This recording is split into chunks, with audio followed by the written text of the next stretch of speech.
আমরা একটু সামনে যাই, তারপর কথা বলি। সামনে কোথায় যাব? আরে ভাই, আমি বলছি এখানে ঝামেলা আছে। তো কি ঝামেলা হয়েছে? আপনি অসুস্থ মানুষ রাস্তায় দাঁড়াচ্ছেন কেন? আমি তো আপনার বাসায় যাচ্ছিলাম। জায়গাটা খুব ডেঞ্জারাস একটা জোন, এক্ষুনি জায়গাটা ত্যাগ করতে হবে।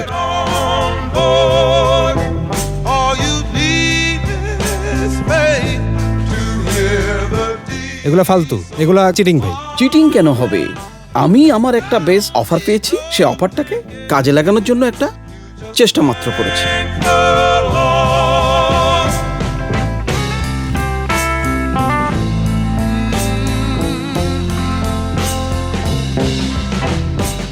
তাই বলে আপনার এরকম ভণ্ডামিটা করা উচিত হয় নাই ফয়সাল ভাই। আচ্ছা, আপনি এসবের মধ্যে আরিফরে জড়াইলেন কেন?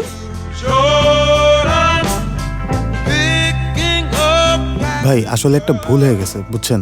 আরে ভাই, আপনি মন খারাপ করতেছেন কেন? মন খারাপ করেন না।